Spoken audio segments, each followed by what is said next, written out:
Hello, everyone. My name is Sanjeev Goyal. Welcome to my show, COVID Lifeline on Radio Zindagi.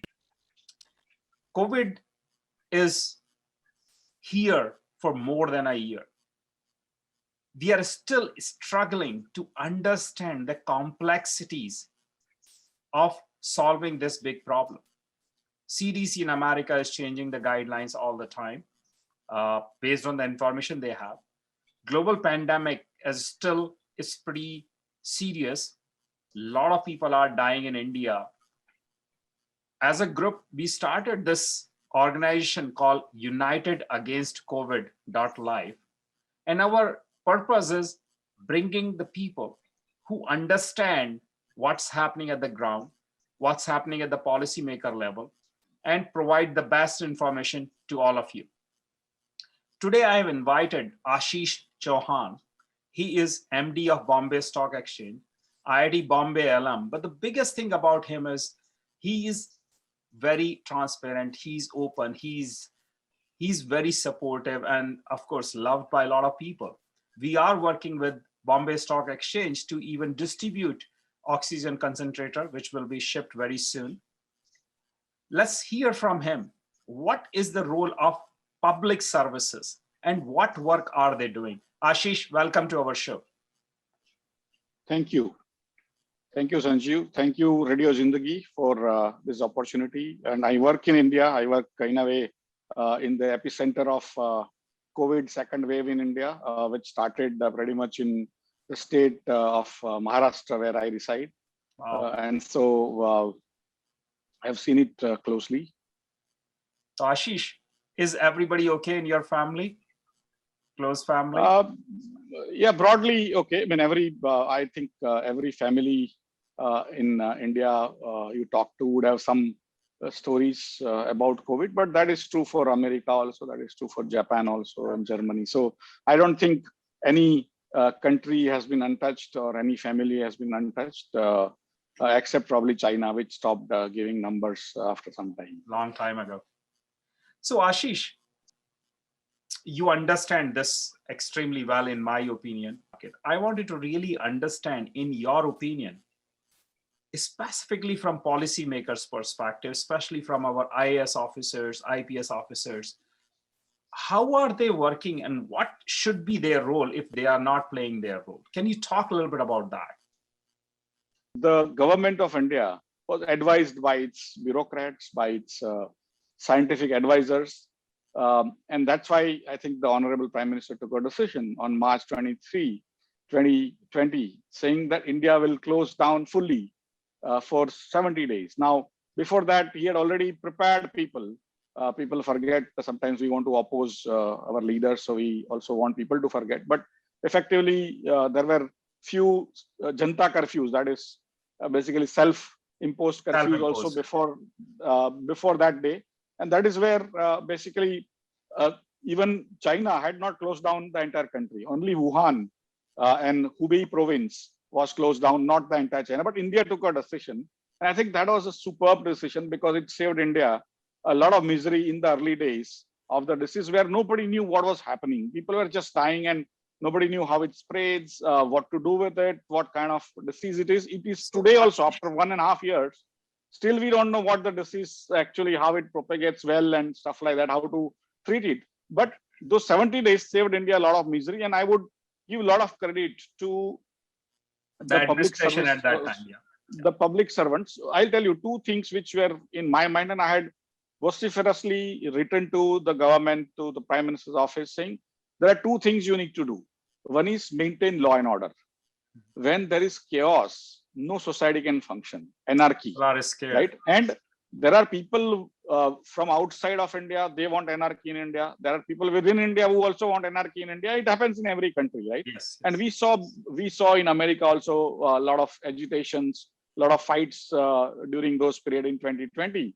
And so one thing I wrote so many times to everyone, saying you need to ensure that the law and order is maintained. And it is beautifully done by every state, by every city, that there were no riots, there were no other things. Second thing which comes out of this, is provide food to everyone. See, India, although we are large in many ways, but India has a per capita income of only $2,000 per annum, which is 27 times lower, or America is 27 times higher, $55,000 per annum income. So it's again a difference which is unbelievable.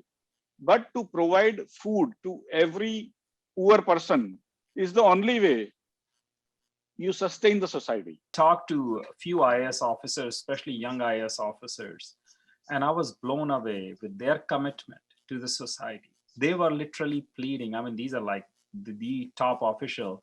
If I can arrange oxygen concentrator to be sent to their hospital in their wherever they are, and they can save life. The situation is very chaotic. We both understand the complexities of India is far more than anywhere else in the world. We have 5 times of the population and 1/5 of the land mass. We have the education level far lower than anywhere else in the world. Our per capita income is far lower. So the complexities are infinite. And this is not a forum where we criticize or we talk about government in that perspective. What I'm trying to understand is, and our audience would like to know, what did we miss in second wave? It's not about the things we have done. What did we miss? And what role should we play going forward? Because you and me both know COVID-19 is not the last calamity and global pandemic we are dealing with, unfortunately. There'll be a lot more such situations will come. The situation right now is no different than World War II, when there is so much chaos, nobody knows what's going on. But in World War II, we had an enemy. Here, we don't have an enemy because the enemy is in the air. We don't know how to fight with this enemy. So the role of policymaker, role of government become more crucial. And that is what I'm trying to understand, how we can work collaboratively with government, policymakers, and really create a framework. Is FEMA the right framework in America? I'm not sure. And that's where I can use some help and our audience can use some understanding. How can they help? We all want to help. I think first thing we missed out, I would take blame on ourselves, that now the second wave came, then we have become aware and we have started making noise that government missed out. But government is supposed to be stupid, right? We are supposed to be the smart guys, IITians, scientists. That's what I'm talking about. And why did not we talk about it 6 months back? Why did we prepare everyone? And similarly, the public who is even who is not considered himself or herself to be smart, how is it that we have to only blame those guys? They are as bad as us or as good as us. And they have, in India, it's a federal structure, right? So you have a central government, then you have state governments, then you have municipal governments and the village governments and all. They are called panchayats. It is actually in the Indian constitution, it's a federal constitution, and it's basically the health is a matter of state, and rightfully so. So it is a basically continental sized economy. Yeah. One size fits all framework actually becomes very political, while as the state governments, even some of the municipalities have started imposing their own the policy lockdowns, and also villages have started putting their own lockdowns and things like that. Why I'm telling you this is we missed out as a society, even people sitting 100%. Outside as well as within. Ashish, we have to take the responsibility for that. In fact, I had the same conversation here. The people who manage the data, they are the expert of data. I asked them the same question. You are the expert. How can you miss out the second wave of India? So this is what my understanding is. And I'm an engineer and you are an engineer. We always talk about solving the problem. Our job is not anything other than solving the problem. There is a problem at hand we have.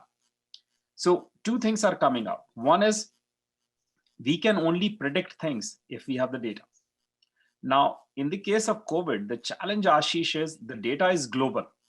The data is not only India data. Data is not only Japan data or Thailand data or Indonesia data or Germany data. Now in Germany, we are having AstraZeneca shots they decided to buy, and they have less than 10% people vaccinated. In US, we have 40% people vaccinated. In India, I'm not sure what is the number right now, but I know the number is going up quickly. So the challenge I'm having and the concern I'm having is when we talk about the role of a policymaker, Let's not talk about our PM or anybody, because this is not his responsibility alone.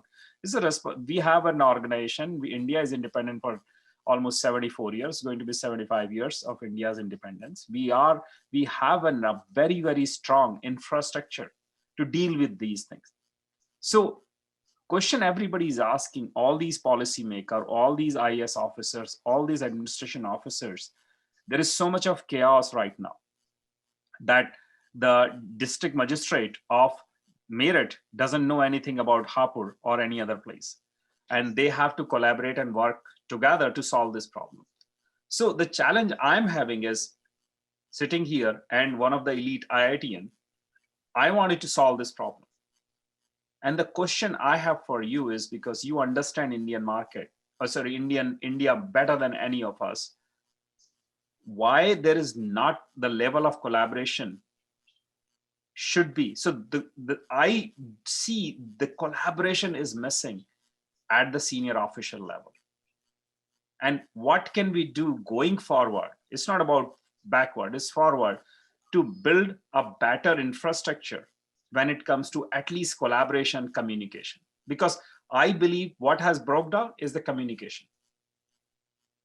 I would put it the other way around, that today, although you may say that there is chaos, despite chaos, India's numbers today is Monday, and India's number, which peaked at 425,000 new infection per day a few days back, has now come down to around 280,000 infections, new infections. So it has come down by almost 35% or more. Or no, people 40%. Are getting hospital beds. But more importantly, yesterday, the people who actually came out of COVID and tested negative was higher by almost 100,000 numbers compared to the people who got infected. Why I'm telling you this is, when a wave comes, like today also I'm watching so much on television about waves, because Taukate storm is bringing waves, right? Kind of tsunami. Is bringing waves on the coast, and slowly they recede, right? Yeah. Whether administration did anything or not, still they receded. Yeah. But if administration had prepared well, it would have made less damage, right? And so that wave came in as a very ferocious wave. India was running 30-40,000 cases a day. And in probably 15-20 days or a month, it went up to 425,000 number, right? 10-15 times. Nobody was prepared. In fact, yesterday news is that in Osaka, which is in Japan, not in India, all the patients which were incoming into the hospitals were told by the administration that please don't come for next few weeks because we don't have bed. We will not be able. So it's not India. No, it's Turkey. Turkey last week had 60,000 cases in one day. Brazil, we have I'll give you the numbers. That's why, because it's not the same. Why I'm telling you this: 60,000 cases in Turkey with 80 million people. It is equivalent to around 1 million new infections a day in India. Okay, and people in India would say that, especially people who want to project this to be larger than what it is being reported and all. There might be some truth to it. Nobody's defending. But the fact is, these numbers which you get are not government of India numbers. It's basically every municipality, every village is notifying this number, and it slowly goes up into the state and state to the center. And all these numbers is what basically aggregates into the India number. There is no way you can fudge this number on an aggregate basis, because there are so many states, so many governments in each village that if you think somebody great is fudging those numbers. Why I'm telling you this is, it's important for us, because last week I was watching Bloomberg, which is a very venerable institution. And there a Chinese lady, which itself is laughable, is asking an Indian Anirban, who is also a Bloomberg reporter probably. And he said, no, the numbers are like, reported numbers are 5%, or the total numbers are 20 times more than the normal. And I would say, boss, it is possible that India is doing one Singapore or one Switzerland every day in infection. And I said, Indians invented zero. That doesn't mean you keep on adding zeros because you're Indian. But that is what many Indians, especially sitting abroad. In fact, I recall one professor, Lakshmi Narayan from US, who probably nobody has heard of in US, but he became a celebrity in India in March 2020. And he predicted that India would have 100 million deaths and 350 million infections by July 2020. And so any expert can make any comments, and it may be true, but after 10 years, 20 years, and that's why people have started losing trust in even the experts' predictions. Earlier, experts used to be at least managing their PR well. Now they become very upfront because everyone is able to record and see their previous predictions and figure out how, right? And that's how, for me, it is important for us to understand that all our experts are having feet of clay. And if somebody keeps on saying that it will come, and it doesn't come for 1 month, 2 months, 3 months, 6 months, it's crying wolf, right? So Ashish, we are almost to the end of our segment. As you know, I am very passionate about this cause, and I'm really passionate about solving the problems India has and global, because this is not India's problem alone. This is a global problem. I understood clearly in last 15 days, this virus mutation is happening every single day. In India, they claim that they found almost 30,000.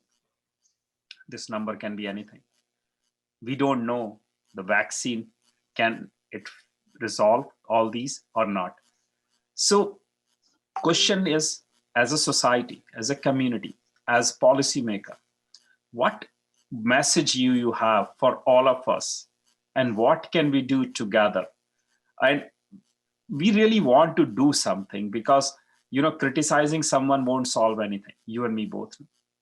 And whose fault it is, we will do aftermath after we get out of the COVID situation. Currently, we are in COVID situation. And this strain is coming to US. This strain is going all over the world. And this strain is continuing to mutate. So, and we cannot live in isolation. I completely understand. Australia and New Zealand has very tight control. Singapore has tight control. But how can they live in isolation forever? We know it's not possible. We are all connected human beings. And the business is done by meeting people. Business is done with people. Today, everybody has dependency on everyone. We cannot think in isolation. Every single software company in the United States is dependent on employees. I personally have lost employees. The people who used to report to me. And we are not like Amazon, or we are not like Google. We are not like TCS, where you have 1 million people working for you. We can't continue to run the world with the current crisis. So we need to do something about it. If you have to work in India, you have to understand there are no quick wins. Okay. And so problem. It is, you are especially in India for me, because many people come with brilliant solutions of teleradiology for this, that, because we are also problem solvers as engineers, but we also have a tremendously high opinion of ourselves. Ground reality is very different. Right. And so somewhere on the line, either you dip your feet and you're, in fact, good way to do is to swim. You need to get into the water, right? Now, sitting there, you can't swim in Indian water. You can only send your swimmers at most, or at least Indian swimmers, you can support them to become Olympians in some ways, right? Sure. And so you'll have to figure out your cause, whether it is for water, for COVID, for food, for increasing income, for business entrepreneurship, for angel investing, for education, whatever it is, right? And then you will have to find your partners if you can't come in personally or work personally, who are trustworthy. There are many people who are trustworthy, but there are many people who are not trustworthy, right? And you'll have to figure those out over a period, spread a little, move a little, and somewhere on the line, the amount of good you can do is unbelievable. India needs your help, but it is not that you do what I want. I give you $100,000 and now you are bad, or you have to be my slave. That doesn't work, right? It doesn't work in charity. And so idea is, how do we basically create effectiveness for the money we spend, for the time we spend, and also how do we create the models which can scale up in a a framework so that they can be copy pasted, they can be sort of go from Hapur to Meerut and without too much of sort of changes, so that all those experiences are sort of replicable in villages, and many people are doing that. You can take up your village where you come from or city where you come from, your own school friends groups. There are so many people in India today working so hard. It's not funny. I mean, I can vouch for you that there are more, I mean, literally 99 times more people, good people, than that one bad apple, which we 100%. keep on all talking about. And that's why you basically work with people you trust. There are people who are giving up their families, their lives, their own, they don't worry about their own lives to just ferry people. There are movie stars who have become ambulance drivers, for example. There are companies which have stopped their production and started producing oxygen. This is an issue of humanity. And we must work on that basis, that how do we create scalable solutions for the long term, rather than saying now epics, so all of us, it's there top of our mind, we start working now, and after 5 days, we give out. So let's talk about the framework. I'm really glad you're talking about the framework and preparing for the future. So can you give us like a 30-second, at least a kind of a out box? How do we start even working on this framework? See, the way what I have seen, what other people have seen, is that this comes in waves, and community gets engulfed in a very short time, and each wave is like 4 or 5 times faster, I mean, bigger and faster than the earlier wave.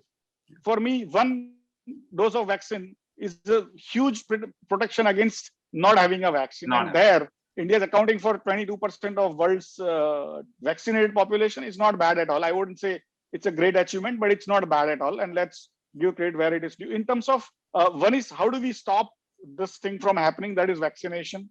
Second part is the medicines. How do we stay ready with medicine kits? There are medicines which are easy. And then how do we stay ready with the oxygen production and concentrators? Now, pretty much you will see next 6 months, every reasonable sized hospital with more than 100, 150 beds in India will have oxygen plants, because all of us are contributing money for oxygen plants everywhere. I mean, I myself in last 1 week from BSc has contributed huge amounts for several hospitals to do the incubate, basically just set up the our CSR funds for those purposes. But for me, the next wave or next requirements will be movable oxygen concentrators, which is where you guys are working. So how do we create a framework that creating 50-bed COVID centers, not hospitals, 50-bed COVID centers with good ventilation, good aircon, reasonable medicines and oxygen concentrators? It will take care of 99.99% of the problems. That 0.01% people who have to go even for higher like ventilators and other things, that is where probably you will have to go and sit in the hospital, larger hospitals. But in a village, suddenly this wave comes. In 2 days' time, we need to have an ability to track that it has started, test it, and then open up that COVID center. And when it's over, we basically, like a circus, we pack everything and go to the next village.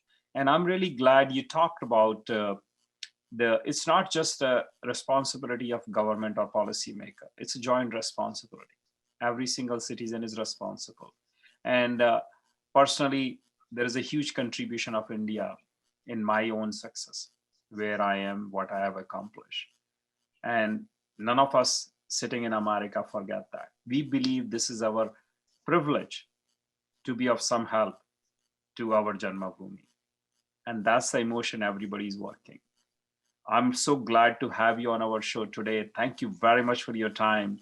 I'm sure our audience has enjoyed as much as I enjoyed, but we both know times are really tough. Times are really complex. And this is a global pandemic. This is not India's alone problem. We have to fight together as a global community. India, as long as we have one person sick, we have a problem. It's our life, our responsibility. Thank you very much, Ashish. Thank you, Sanjeev.